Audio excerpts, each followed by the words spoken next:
حضرات گرامی، جو عنوان مجھے دیا گیا ہے وہ حضرت غریب نواز رحمۃ اللہ علیہ اور سماع۔ وقت تو کیونکہ اجلاس تھوڑا تاخیر سے شروع ہوا ہے تو وقت زیادہ ہو گیا ہے، اور میرے بعد پھر مولانا منیر نوری چشتی صاحب کا بھی خطاب ہے، اور مولانا ڈاکٹر حیدر صوفی صاحب، مرتضیٰ علی صوفی صاحب کا بھی خطاب ہے۔ پھر صدارتی کلمات بھی ہم کو سننا ہے، لہذا میں اپنے کلام کو مختصر کرتا ہوا اہم باتیں میں عرض کرتے ہوئے رخصت ہوں۔ حضرات گرامی، سماع ایک ایسا مسئلہ ہے، جو ابتدائے زمانہ سے مختلف فی ہے، اس میں اختلاف پایا جاتا ہے، اور اختلاف میں دونوں طرف فریقین میں، یعنی اختلاف کرنے والے دونوں فریق کے پاس اپنے اپنے دلائل بڑے مضبوط ہیں، اور دونوں طرف علماء کی بڑی بڑی جماعتیں ہیں،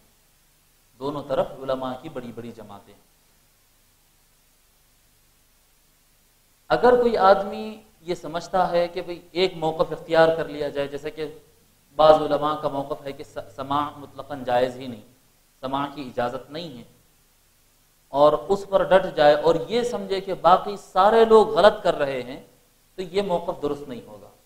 اور اگر سننے والے، سماع کے جو قائل لوگ ہیں اور اس پر عمل کرنے والے لوگ ہیں، اگر وہ سماع کی ممانعت پر جو گفتگو کرتے ہیں مطلقاً ان کو غلط سمجھتے ہیں، تو یہ موقف بھی درست نہیں ہوگا۔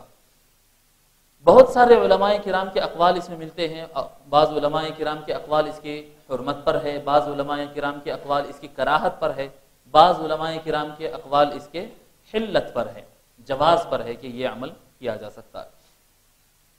حضور اکرم صلی اللہ علیہ وسلم یقیناً بسا اوقات سماع سے منع فرمائے ہیں۔ اب سماع کا تھوڑا سا سماع کو بھی سمجھنے کی ضرورت ہے کہ سماع کس کو کہتے ہیں۔ سماع جو ہے وہ اچھے اشعار ترنم میں اگر پڑھے جائیں، اشعار اگر ترنم میں پڑھے جائے اور اس کو سننے کا اہتمام ہو، تو یہ سماع ہے۔ جو علماء کرام کے پاس، اکابر علماء میں اس طرح سے بھی ہے کہ جو علماء کرام سماع کی ممانعت پر بات کرتے ہیں اور اس کو منع قرار دیتے ہیں، ان کے پاس بغیر میوزک کے، بغیر طبلہ اور بغیر میوزیکل انسٹرومنٹس کے بھی صرف ترنم میں اچھی آواز میں اشعار گانا، اس پر بھی پابندی ہے۔ اب آج کے زمانے میں جو موضوع بحث بنایا جاتا ہے، صرف موسیقی کو موضوع بحث بناتے ہیں۔ جو حضرات سماع کی ممانعت کے قائل ہے اور بولتے ہیں کہ سماع کی تو بالکل گنجائش نہیں ہے، منع ہے، فلاں ہے، اور پوری سختی کے ساتھ گفتگو کر دیتے ہیں، لیکن وہ ترنم میں نعت شریف برابر سنتے ہیں، اور ترنم میں مناقب وغیرہ، منقبتیں وغیرہ برابر وہ سنتے ہیں، تو ان کو یہ جان لینا چاہیے کہ سماع میں جو اختلاف ہے وہ میوزک کا ہونا یا نہ ہونا یہ ایک الگ مضمون ہے۔ مزامیر ایک سپریٹ مضمون ہے، مزامیر کا بھی مضمون الگ سے آئے گا، لیکن اصل سماع جو ہے کہ وہ جو شعر بیان کیا جائے یا جو بات کی جائے، سادہ گفتگو میں کی جائے یا ترنم میں کی جائے۔ ابھی آپ تلاوت قرآن کریم کے بعد جو نعت شریف سن رہے تھے، ہمارے ایک صوفیانی نعت خان سنائے ہیں، پھر ہمارے عبد الحلیم صاحب سنائے ہیں، یہ جو حضرات سے آپ نعت شریف سنے ہیں، منقبت شریف سنے ہیں، یہ بالکل سماع تھا، یہ بالکل سماع تھا۔ اب اس میں میوزک ایڈ کیا جائے، اس کو شامل کیا جائے، یہ ایک الگ سے ایک مضمون ہے۔ تو سماع سے متعلق علماء کرام کے درمیان اختلاف پایا جاتا ہے۔ ابتدائی زمانہ میں سماع کے اوپر یہ ترنم سے پڑھا جانا اور گائے جانا، اور خاص طور پہ اس کے اوپر تھوڑی سی پابندی لگائی گئی تھی، تھوڑی سی اس پہ پابندی لگائی جائے، اور سماع کو اوائڈ کرنا اور ترک کرنے میں مہاجرین بہت آگے تھے۔ مہاجرین سماع کا اہتمام بالکل نہیں کیا کرتے تھے، اور انصاری سماع کا اہتمام کیا کرتے تھے۔ انصاری صحابہ کے پاس سماع کا اہتمام ہوتا تھا، اور مہاجرین کے پاس، مہاجر صحابہ کے پاس سماع کا اہتمام بالکل نہیں، وہ سماع کے مخالف تھے۔ معاملہ یہ تھا کہ ایام جاہلیت میں، یعنی اسلام کے آنے سے قبل، سماع کا مطلب ہی دیکھیے، اس وقت تو انسان کو کوئی رہنمائی نہیں تھی۔ آقا صلی اللہ علیہ وسلم کا دین پیش کرنے سے پہلے لوگوں کو ہدایت اور توحید کی طرف اور کتاب اللہ کی طرف بلانے سے پہلے صرف انسان اپنی شہوت اور اپنی ضرورت کو پوری کرنے کے لیے جدوجہد کرتا تھا۔ بس مجھ کو مال مل جائے، مجھ کو آرام مل جائے، مجھ کو سکون مل جائے۔ ہر آدمی حیوانیت کے درجے پر اتر آ گیا تھا۔ تو اس وقت جو سماع کی کیفیت ہوتی تھی، جو ترنم ہوتا تھا، وہ یہ ہوتا تھا کہ گانے والیوں کو بلایا جاتا اور الگ الگ ترنم میں مختلف گانے گائے جاتے ہیں، الگ الگ ترنموں میں گانے گائے جاتے ہیں، اور ایک عیاشی کا مسئلہ ہوتا تھا، اور گانا بغیر شراب کے ہوتا نہیں تھا، کیونکہ شراب اتنی عام تھی کہ شاید پانی کے برابر عام تھی، تو شراب ہوتا تھا اور گانے والیوں کو بلایا جاتا تھا، اور اس کو کہا جاتا تھا کہ سماع ہے یہ جاہلیت کے دور کی بات۔ پھر جب آقا صلی اللہ علیہ وسلم تشریف لائے تو پھر آقا صلی اللہ علیہ وسلم بسا اوقات منع فرمائے ہیں، اور ان اللہ تعالی حرم القینہ، اس طرح کے بھی الفاظ ملتے ہیں کہ بے شک اللہ تبارک و تعالی نے یہ گانے والیوں کے سسٹم کو حرام قرار دیا۔ آقا صلی اللہ علیہ وسلم نے فرمایا کہ یہ جو سماع کا سسٹم ہے، گانے والیوں کا اہتمام ہوتا ہے، گانا گایا جاتا ہے، ترنموں میں اور سر میں سنایا جاتا ہے، اس کو اللہ تبارک و تعالی نے حرام قرار دیا۔ آقا صلی اللہ علیہ وسلم اس پر بین لگائے اور منع کیے، اور منع کرنے کے بعد پھر ایسے ہوا کہ ایک زمانہ گزرا جب آقا صلی اللہ علیہ وسلم مدینہ منورہ تشریف لائے اور ہجرت ہوئی ہے۔ جب آقا صلی اللہ علیہ وسلم مدینہ شریف داخل ہو رہے تھے، اس وقت چھوٹے چھوٹی بچیاں حضور صلی اللہ علیہ وسلم کی استقبال میں طلع البدر علینا کے اشعار گا رہی تھی، اور آقا صلی اللہ علیہ وسلم نے انکار نہیں کیا، منع نہیں فرمایا، گا رہی تھی وہ ترنم میں، چھوٹی چھوٹی بچیاں کھڑی ہو کر آقا صلی اللہ علیہ وسلم کے استقبال میں طلع البدر علینا من ثنیات الوداع کے اشعار گا رہی تھی۔ پھر آقا صلی اللہ علیہ وسلم کی موجودگی میں حضرت ام المؤمنین سیدتنا عائشہ صدیقہ رضی اللہ تعالی عنہا گانے والی بچیوں سے دف کے ساتھ وہ دف بجاتی اور خوشیوں کے گیت گاتی تھی، آقا صلی اللہ علیہ وسلم کی موجودگی میں وہ گاتی تھی، اور حضور صلی اللہ علیہ وسلم کو منع نہیں فرمائے، بلکہ سیدنا صدیق اکبر رضی اللہ تعالیٰ مکان میں داخل ہوئے، جیسا کہ بخاری شریف میں آتا ہے، وہ مکان میں داخل ہوئے، ناراض ہوئے کہ یہ کیا بھائی، یہ تو عمل شیطان حضور کے گھر میں ہو رہا ہے، یہ کیا صوت الشیطان، یہ شیطانی آواز کیسے آ رہی ہے حضور کے گھر کے اندر۔ وہ بڑے جلالی ہوئے، لیکن آقا صلی اللہ علیہ وسلم نے ان کو ریلیکس کر دیا، آقا صلی اللہ علیہ وسلم ان کو مطمئن کر دیا، فرمایا ابو بکر لکل قوم عید وہذا عیدنا، ہر قوم کی ایک عید کا دن ہوتا ہے، خوشی کا دن ہوتا ہے، یہ آج ہمارے عید کا دن ہے، ان کو گانے دو، ان کو منع نہ کرو۔ پھر آقا صلی اللہ علیہ وسلم کے سامنے یہ معاملہ ہوتا رہا۔ پھر آقا صلی اللہ علیہ وسلم کے موجودگی میں آقا صلی اللہ علیہ وسلم کے اجازت سے، جیسا آقا صلی اللہ علیہ وسلم کو اطلاع ہے کہ نکاح طے پایا ہے، ایک شادی طے پائی ہے، اور یا رسول اللہ اس طرح سے یہ رسم ہوا ہے، خطوبہ ہوا، آقا صلی اللہ علیہ وسلم ارشاد فرمائے، الفاظ حدیث میں تھوڑا سا مجھے شبہ ہو رہا ہے، آقا صلی اللہ علیہ وسلم فرمائے اعلنوا هذا النکاح وجعلوه في المساجد واضربوا عليه بالدفوف او كما قال علیہ الصلوۃ والسلام۔ آقا صلی اللہ علیہ وسلم فرمائے کہ اس نکاح کا اعلان کرو، وجعلوه في المساجد، اور نکاح کو مسجد میں منعقد کیا کرو، واضربوا عليه بالدفوف، اور اس خوشی میں پھر دف بھی بجایا کرو۔ یہ ترمذی شریف میں یہ روایت موجود ہے۔ آقا صلی اللہ علیہ وسلم کے اب یہاں پر حضور صلی اللہ علیہ وسلم کے لفظ مبارک سے، آپ کے زبان مبارک سے خود دف کا لفظ مل گیا ہے، جو کہ دف کیا ہے؟ میوزیکل انسٹرومنٹ ہے، اور کیا ہے؟ ایک آلات طرب میں سے ایک آلہ ہے، بجانے کا ایک آلہ ہے۔ آقا صلی اللہ علیہ وسلم جہاں پر ترنم سے گانے پر گاتے تھے، وہیں پر آقا صلی اللہ علیہ وسلم پھر اپنے زبان مبارک سے خود اجازت عنایت فرمائے۔ پھر اس سے آگے کیا ہوتا ہے بھئی؟ اشعار دمدار ہو، باوزن اشعار ہو، معنی خیز اشعار ہو، جو قلب پر اثر کرتے ہو، ترنم بھی زبردست ہو، سر تال میں ہو، اور ساتھ میں بہترین میوزک اگر ہو جائے اور اچھے سے کیا کہتے ہیں معازیف اس کے ساتھ بجا دیے جائیں، تو پھر اس کے بعد اگلا مرحلہ آتا ہے وجد و رقص کا۔ اس کے بعد وجد اور رقص کی کیفیت آ جاتی ہے۔ آقا صلی اللہ علیہ وسلم کی موجودگی میں بخاری شریف میں صحیح ستہ میں ہے کہ آقا صلی اللہ علیہ وسلم کے سامنے حبشی لوگ جو اسلام قبول کر آئے تھے، سودان کے جو لوگ، سودانی لوگ جو تھے، حبشی لوگ، وہ آقا صلی اللہ علیہ وسلم کے سامنے مسجد نبوی کے اندر ناچ رہے تھے، اور حضور صلی اللہ علیہ وسلم منع نہیں فرمائے، آقا صلی اللہ علیہ وسلم منع نہیں فرمائے۔ آلات حرب کے ساتھ، جیسا کہ ہمارے پاس کیا ہوتا ہے، جیسا کہ کوئی شادی کا پروگرام ہو رہا ہے یا کوئی خاص پروگرام ہو رہا ہے، تو اس میں دیکھیے آپ تلوار سے اس کو، پہلے کے لوگ پھینک اس طرح سے کچھ بولتے ہیں، پھینک کر رہے ہیں، اب پتہ نہیں اس کو کیا، ہم اس کو کیسے تعبیر کر سکتے ہیں، تلوار گھمانے، لٹ کا مظاہرہ کرتے ہیں، تلوار کا مظاہرہ کرتے ہیں۔ یہ جو ہوتا ہے یہ کیا ہے؟ یہ صرف ایک شادی اور تقریب، کوئی جنگ تو نہیں ہو رہی ہے نا، شادی کے موقع پر اور خوشی کے موقع پر ایک رقص کا ہی انداز ہے، اور وہی آلات حرب لے کر حضور صلی اللہ علیہ وسلم کے سامنے صحابہ کرام رقص کر رہے ہیں، اور حضور صلی اللہ علیہ وسلم منع نہیں فرما رہے بلکہ دیر تک خود دیکھے اور دوسروں کو دیکھنے کی اجازت عنایت فرمائے۔ آقا صلی اللہ علیہ وسلم اجازت عنایت فرمائے۔ اب دیکھیں اس میں مسئلہ کیا ہوتا ہے۔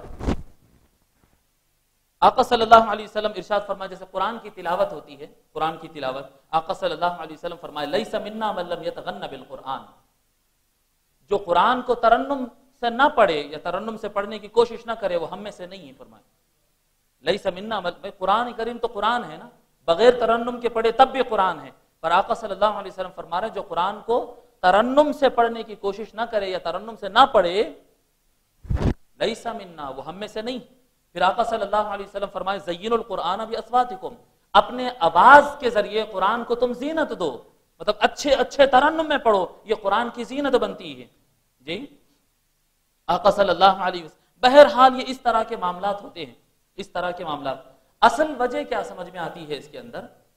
اصل وجہ کیا کہ گانے کے ذریعے، ترنم کے ذریعے اور باجا اور میوزیکل انسٹرومنٹس کے ذریعے، ترنم اور اچھی آواز کے ذریعے لوگ پہلے لہو لعب، نفسانی خواہشات اور اپنے مزوں کے خاطر اور دنیا میں کھونے کی خاطر اور شیطان کی اتباع کی خاطر وہ اس کام میں لگ جاتے تھے۔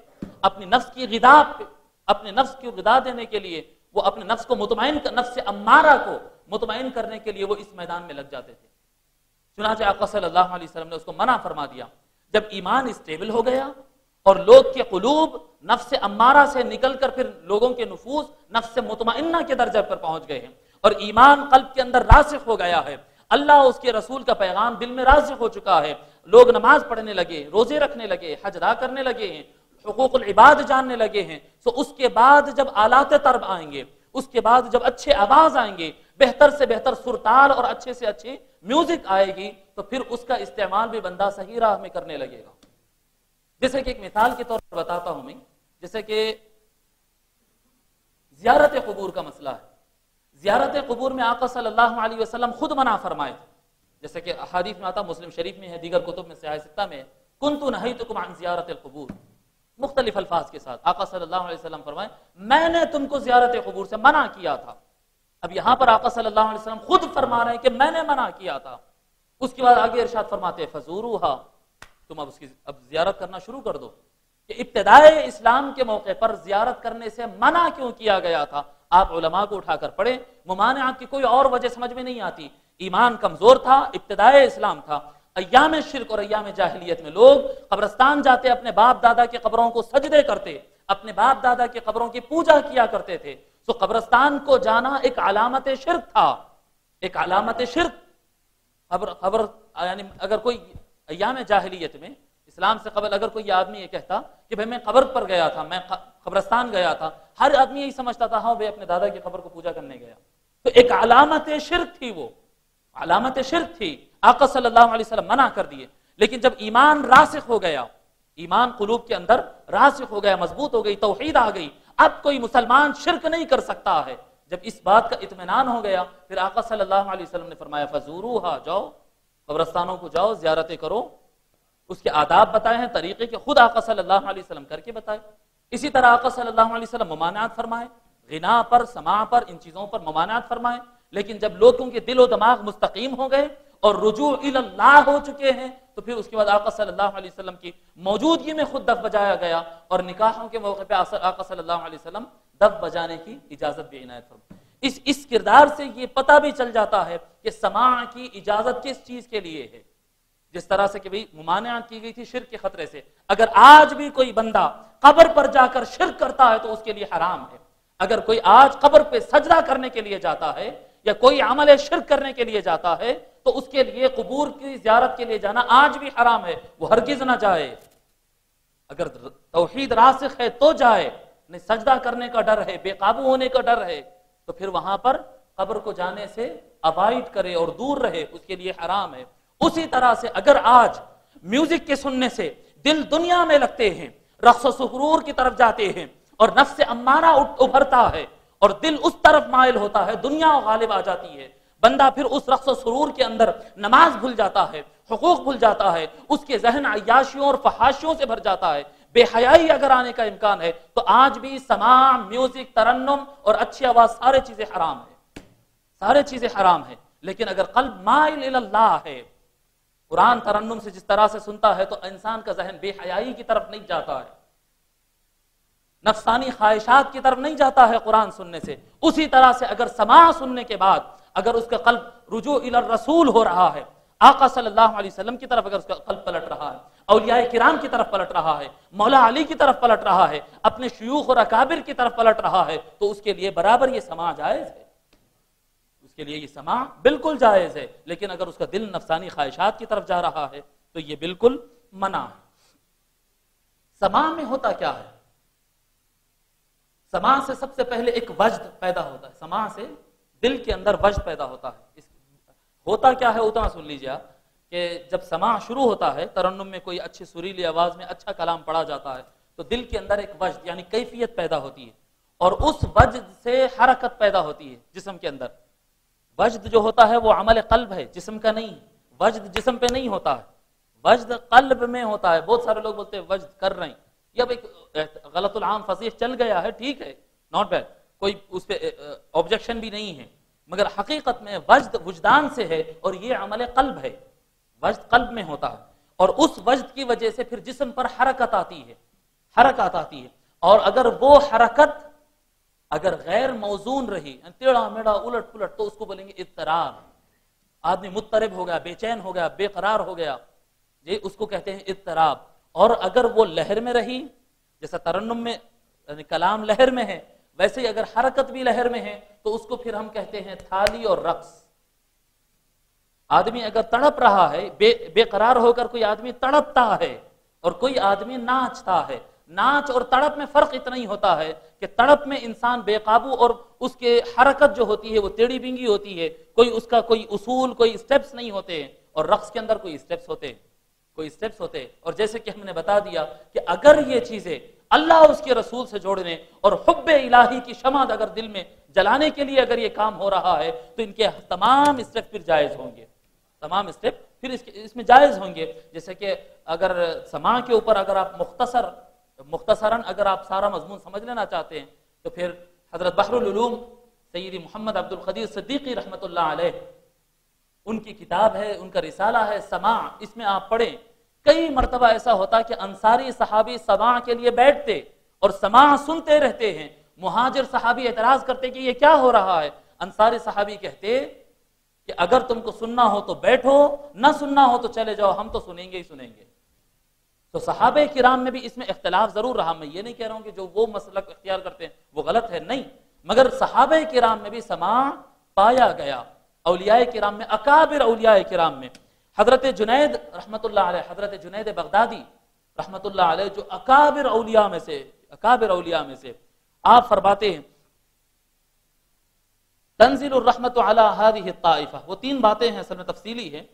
حضرت جنید رضی اللہ رحمت اللہ علیہ فرماتے ہیں کہ اللہ تبارک و تعالیٰ کی رحمت اس گروپ پہ تین وجوہات کی بنیاد پر نازل ہوتی ہے، تین مواقع پر ان پر رحمت نازل ہوتی ہے، دو باتیں الگ ہیں۔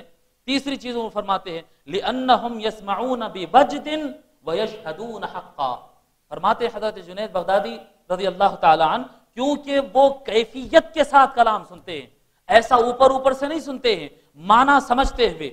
جی آقا صلی اللہ علیہ وسلم، اللہ تبارک و تعالیٰ کی محبت اور معرفت کے شمع ان کے دل میں جلتے ہیں، ایک کیفیت اور سرور کے ساتھ ان کے قلب کے اندر جو پائی جاتی ہے اس وجد کے ساتھ سنتے ہیں۔ وَيَشْهَدُونَ حَقًّا، اور حق کو وہ پا لیتے ہیں، حق کو وہ پا لیتے ہیں، حق مقام معرفت کو اور حقیقت کو وہ پاتے ہیں، اس لیے ان کے اوپر ممانعت نہیں کی جا سکتی۔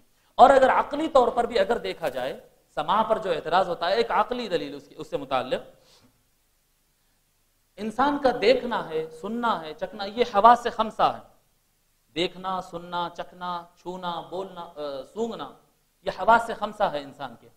یہ حواس خمسہ میں سے ہر ایک کی لذت ہے، ہر ایک کی لذت ہے۔ آپ ٹیڑھا میڑھا مکان بنا دو، دیکھنے والے کو ایسے جھوٹ آ جاتی ہے، کیا بنا دیا یہ، اور اس کو آپ ڈیزائن ڈال دیجئے، خوبصورت جھومر لگا دیجئے، اچھی آرچ بنا دیجئے، دیکھنے والا کھل جاتا ہے۔ ہوا کیا بھائی، وہی مٹی ہے، وہی کنکر ہے، وہی پتھر ہے، وہی کلر ہے، ہوا کیا فرق؟ مگر اس میں جب جمال آ جاتا ہے تو دل کھل جاتا ہے۔ جی یہ لذت نظارہ ہے، لذت نظر، آنکھ کی لذت ہے یہ۔ اب اس میں جو حرام ہے سو حرام ہے، اس کو ترک کر دو، اس کو تو نہیں دیکھنا ہے، لیکن دیکھنے میں کئی خوبصورتیاں، کئی جمال روئے زمین پر اللہ تبارک و تعالی دیکھنے کے لیے رکھیے، حلال ہے، جائز ہے، دیکھنا چاہیے۔ پھر حضور صلی اللہ علیہ وسلم کا حکم بھی ہے، اذا عمل احدکم فلیتقن عملہ، تم میں سے اگر کوئی کام کرے تو فنشنگ کے ساتھ، خوبی کے ساتھ، کمال کے ساتھ کام کرے، ٹیڑھا میڑا کام نہ کیا کرے، بہترین انداز میں کام کیا کرے، تو جو وہ لذت نظر ہے۔ اسی طرح سے کھانا کھاتے ہیں آپ، روکھا سوکھا کھانا جائز اور مزیدار کھانا حرام، کسی مولوی نے آج تک کہا ہے؟ آپ بولتے ہیں کہ نہیں بھائی یہ تو اس کی لذت ہے، جائز لذت ہے، بریانی کھانے دو، مرغ کھانے دو، جی میٹھے میٹھے اچھے قسم کے کھانے دو، اچھا بنانا چاہیے، اچھے باورچی کی تعریف ہوتی ہے، یہ اس زبان کی لذت ہے، وہ آنکھ کی لذت ہے۔ اسی طرح سے چھونا ہوتا ہے، جب کوئی کھردرا مکان اور کوئی کھردری جگہ، سخت جگہ ہوتی ہے تو جسم آہ کہتا ہے، وہی ایک املس جگہ، نرم جگہ، جی صاف اور چکنی جگہ اور نرم جگہ ہوتی ہے، وہاں پر جسم راحت کو پا لیتا ہے، تو اس کو بھی اوپر اس کو بھی جائز کہتے ہیں۔ بدبو سے آپ، یہ سونگنا ایک طاقت ہے، بدبو سے انسان کو نفرت ہوتی ہے، اور خوشبو اور عطر جو لگا کر پسند کر کے دوسروں کو لگایا کرتے ہیں آپ، یہ کیا ہے؟ یہ لذت شم ہے، یہ سونگنے کی یہ لذت ہے۔ یہ تو سونگنے کی لذت جائز ہو گئی، آنکھوں کی لذت جائز ہو گئی، چکھنے کی لذت جائز ہو گئی، چھونے کی لذت جائز ہو گئی، سننے کی لذت کیسے حرام ہو گئی؟ سننے کی لذت کیسے حرام ہو گئی ہے کہ ایک آواز جو ایسا ہی سن لے تو جائز ہے، لیکن اگر اس کو ترنم میں ڈھال دیا گیا تو وہ حرام ہو جائے، ایسا نہیں ہو سکتا، ایسے نہیں ہو سکتا۔ اور پھر مزید یہ کہ یہ جو اشعار کے کمال ہوتی ہے، جو اس کے کیا اصول ہوتے ہیں، میوزک کے اصول ہوتے ہیں، سا رے گا ما پا دھا نی سا، یہ آٹھ اسٹیپ ہے۔ وہ سید صدر الشیوخ سید طاہر رضوی رحمت اللہ علیہ، صدر الشیوخ جامع نظامیہ اکثر فرمایا کرتے کہ اس کے اصل تو 7 ہے، 8واں اس میں اضافی ہے، یہ سا رے گا ما پا دھا نی سا، یہ جو 8 اسٹیپ ہوتے ہیں، جو مین میوزک کے اصول ہے، یہ مین میوزک کے اصول ہے کہ سارے میوزک بنتے ہی اس کے اوپر ہے۔ یہ جو اصول ہے، یہ فرماتے تھے کہ جیسے شعر کے اندر اوزان ہوتے ہیں نا، مفاعیل مفاعیل مفاعیل، فاعلات مفاعیل تفاعل، یہ جو الفاظ بنتے ہیں اس کے اوپر آپ کی بیٹھک آتی ہے اشعار کے، اگر وزن سے ہٹ جائے تو پھر شعر بگڑ جاتا ہے۔ بس اسوات کے اوزان جمانا، یہی اصول میوزک ہے۔ جی آپ ایک بات زبان میں ایسے ہی کہتے ہیں تو جائز ہے، اگر اسی بات کو شعر میں کہہ دیے تو بھی جائز ہے، اسی طرح سے اگر سادہ آواز میں کہہ دے تو بھی جائز ہے، اور اس کو اصول میں بٹھا کر اگر ترنم میں بتا دیا جائے، وہی آواز ترنم میں سن لی جائے تو بھی اس کو جائز ہونے میں کوئی مسئلہ نہیں ہوگا۔ حضرت سیدنا خواجہ غریب نواز رحمۃ اللہ علیہ، میں اپنے گفتگو کے اختتام کی طرف آ رہا ہوں کہ حضرت سیدنا خواجہ غریب نواز رحمۃ اللہ علیہ جو میوزک کو استعمال کیے، حضرت خواجہ غریب نواز رحمۃ اللہ علیہ جو سماع کا اہتمام کیے، اس کی وجوہات تھی۔ دیکھیے اس کے جائز ہونے میں تو اب یعنی یقیناً حضرت خواجہ غریب نواز رحمۃ اللہ علیہ جب اس کا اہتمام کیے تو ان کے پاس تو بھرپور دلائل تھے، جبکہ وہ بارگاہ نبوی سے براہ راست فیضیاب ہونے والے ولی تھے، تو یقیناً ان کے پاس تو اس کے بھرپور دلائل اور اجازتیں ضرور ان کے پاس تھی سماع کا اہتمام کرنے کی، لیکن انہوں نے استعمال کیوں کیا، اس چیز کو سمجھنے کی ضرورت ہے۔ اللہ تبارک و تعالیٰ قرآن کریم میں ارشاد فرمایا، ادعو الی سبیل ربک بالحکمہ۔ حضرت خواجہ غریب نواز رحمۃ اللہ علیہ مدینہ منورہ چھوڑ کر یا دوسرے علاقے چھوڑ کر ہندوستان اپنی مرضی سے کمائی کے لیے نہیں آئے تھے، یہاں کی آب و ہوا کی خاطر نہیں آئے تھے، وہ لوگوں کو اسلام کی طرف بلانے کے لیے آئے تھے۔ جی تو جب انہوں نے یہاں پر تشریف لایا اور یہاں کے علاقے کو جانچا تو انہوں نے یہاں کے لیے ایک حکمت عملی وضع کی ہے کہ بھئی لوگ کو کیسے بلانا ہے، اور اللہ تبارک و تعالیٰ کا حکم ہے کہ اپنے پروردگار کی طرف لوگوں کو حکمت کے ذریعے بلاؤ، حکمت کے ذریعے۔ دیکھیے اللہ تبارک و تعالیٰ 3 اسٹیپ بتایا، ادعو الی سبیل ربک بالحکمہ، اپنے پروردگار کی راہ کی طرف لوگوں کو حکمت سے بلاؤ، والموعظۃ الحسنہ، اچھے بیان اور وعظ کے ذریعے بلاؤ، وجادلہم باللتی ہی احسن، اور پھر ان سے بحث و مباحثہ بھی کرو احسن طریقے سے، بہتر طریقے سے، ان کو سمجھانے کے لیے، جو کہ آپ کہہ سکتے ہیں اس کو ڈیبیٹ، مناظرہ۔ 3 اسٹیپ دعوت دین کے لیے اللہ تبارک و تعالیٰ عنایت فرماتا ہے۔ پہلی بات حکمت اور پلاننگ، جی حکمت کا راستہ اختیار کرو کہ آدمی کو کہنا نہ پڑے وہ آپ کے راستے پر آ جائے، ایسی کچھ پلاننگ کرو کہ لوگ آپ کی طرف خود کھنچ کر آئے۔ دوسرا یہ کہ آپ بھرپور بیان کرو، عقلی دلائل کے ساتھ، نقلی دلائل کے ساتھ آپ بیان کرو تو لوگ آپ کی طرف کھینچیں گے۔ تیسرا راستہ ہے مناظرہ کرنا، اور مناظرے کو اللہ تبارک و تعالی تیسرے درجے میں رکھا ہے۔ وجادلہم باللتی ہی احسن، دعوت دین کا سب سے کمزور ترین ذریعہ ہے مناظرہ کرنا، اور احسن طریقہ ہوتا ہے حکمت اختیار کرنا۔ یہ مولوی لوگ جو کرتے ہیں یہ درمیانی راہ ہے، والموعظۃ الحسنہ بیان کرنا، یہ سیکنڈ سٹیپ ہے۔ یہ پہلا درجہ وہ ہے جو اولیاء اختیار کرتے تھے، وہ حکمت عملی ہوتی تھی، وہ پرزور تقریریں نہیں کرتے تھے، وہ مناظرے کرتے پھرتے نہیں تھے، لوگ ان کی طرف چلے آتے تھے۔ دیکھو خواجہ غریب نواز رحمۃ اللہ علیہ ہندوستان کی سرزمین پر قدم رکھے تو انہوں نے اپنا لباس گیرو رنگ کا لباس اپنا لیا۔ وجہ کیا تھی گیرو رنگ کے لباس اپنانے کی؟ ہندوستان کی سرزمین میں یہ مزاج تھا، جو یہاں پر ہندو مت تھا اور ہر طرف یعنی لوگ مشرک تھے، ان کا مزاج یہ تھا گیرو رنگ کے لباس پہننے والے کو وہ مقدس اور بزرگ آدمی مانتے تھے۔ ہر پجاری گیرو رنگ کا لباس پہنتا تھا۔ انہوں نے دیکھا کہ لوگ یہاں پر یعنی روحانی شخصیت کے طور پر، بزرگ شخص کے طور پر گیرو رنگ کے لباس والوں کو سمجھتے ہیں۔ ان کا مزاج، ان کی مینٹالٹی، ان کی سوچ، ان کا مزاج ایسا بن چکا ہے۔ حضرت خواجہ غریب نواز رحمۃ اللہ نے پہلی یہ حکمت اپنائی ہے کہ انہوں نے گیرو رنگ کا لباس اپنی زندگی میں اپنا لیا تھا۔ یہ حکمت عملی ہوتی ہے، پالیسی ہوتی ہے کہ جو جائز کام کر سکتے ہیں لوگوں کو اپنی طرف کھینچنے کے لیے وہ کیا کرو۔ اب میں مثال ایک آپ کو دے دوں، آپ کو میں ایک مثال دے دوں۔ اب سے تقریباً 5 سال پہلے ایک بزرگ کا انتقال ہوا، 5-6 سال کا عرصہ ہوا ہوگا۔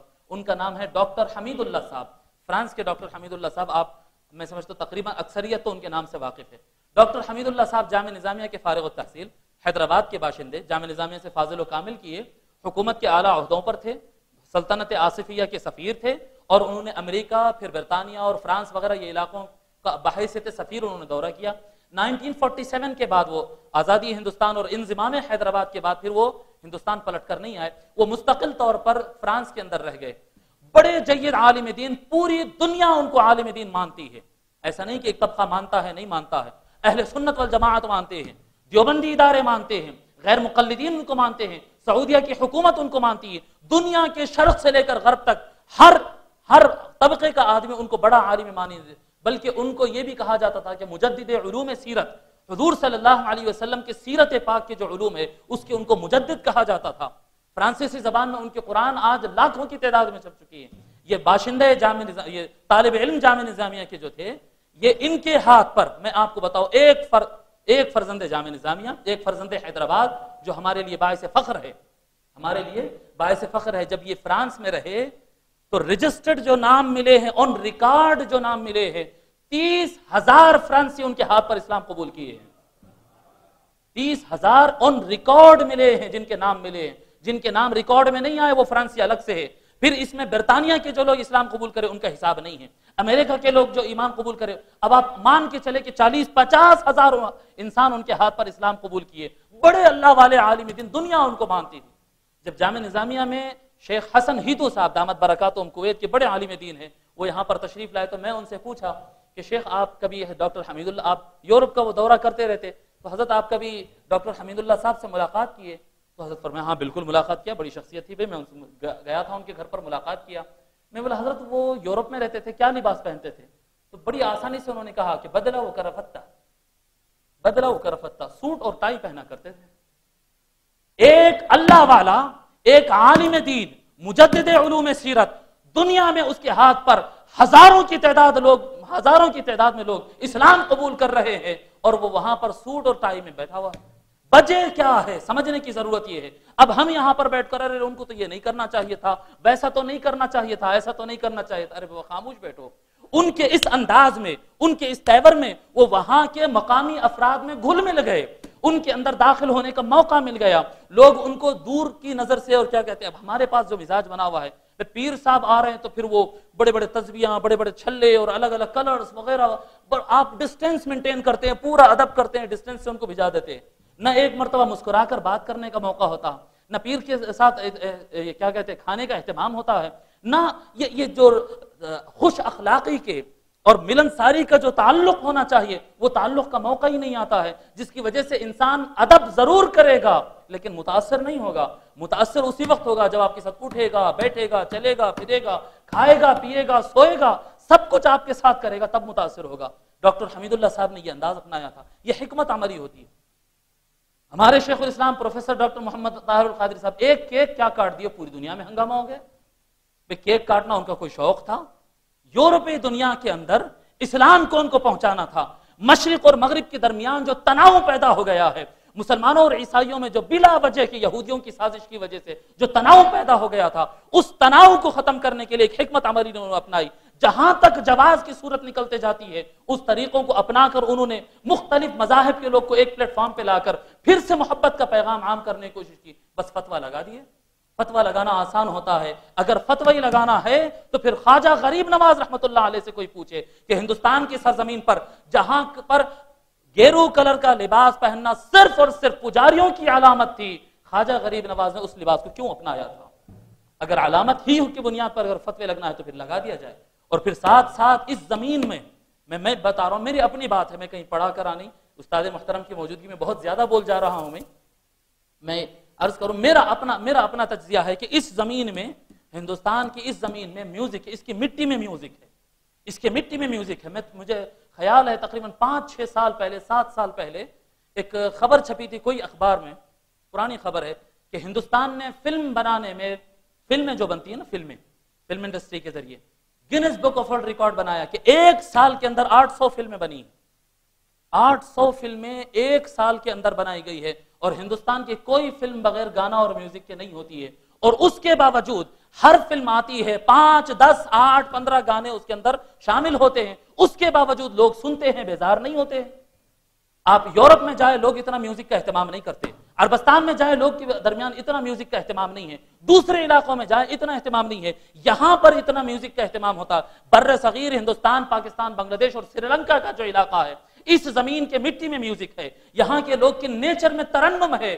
خواجہ غریب نواز قدم رہتے ہی وہ اللہ والے اتقوا فراست المؤمن فانه ينظر بنور اللہ، کہ مسلمان کی، مومن کی نگاہ سے سنبھل کر رہنا، وہ اللہ کے نور سے دیکھتا ہے. وہ قدم رکھتے ہی یہ بات سمجھ گئے تھے کہ یہاں کے لوگ میوزک کی بنیاد پر قریب ہوئیں گے. حضرت خواجہ غریب نواز رحمۃ اللہ نے سماع کے راستے کو اپنایا ہے، جس کی وجہ سے پھر ہزاروں لاکھوں لوگ ان کے اس ترنم کے لیے، ان کے اشعار کے لیے لاکھوں لوگ دور دور سے آتے، ان کے قرب میں بیٹھنا شروع کر دیتے، ان سے مانوس ہو جاتے ہیں، پھر وہ مسلمان ہو جاتے ہیں. حضرات گرامی، خواجہ غریب نواز رحمۃ اللہ علیہ نے سماع کو بطور دعوت دین کے لیے استعمال کیا ہے، دعوت دین کا ایک پیترے کے طور پہ استعمال کیا ہے. آج مسلمانوں کو اس بات کی ضرورت ہے. میں بارہا بولتا ہوں اور بولتا رہوں گا یہ بات، بارہا بولتا ہوں، بولتا رہوں گا یہ بات، کہ دیکھو میوزک کو حرام ہے اور فلاں میوزک حرام ہے، فلاں میوزک حرام ہے. یہ قیامت تک تم بولتے رہو، تم منع نہیں کر سکتے ہو، نہیں منع کر سکتے. شیخ الحدیث صاحب موجود ہیں یہاں پر، ان کو یاد ہوگا اچھی طرح سے، آپ سبھی حضرات کو یاد ہوگا کہ یہودی پروڈکٹس کے خلاف ہندوستان میں احتجاج کیا گیا تھا.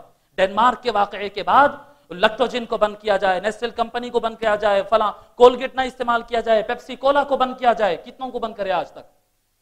اس وقت تک تم بند نہیں کر سکو گے جب تک کہ آلٹرنیٹ پیش نہ کرو گے. متبادل کیا ہے آپ کے پاس؟ آپ کہیں کہ یہ بند کرو، دوسرا ہم دیتے نہیں ہیں.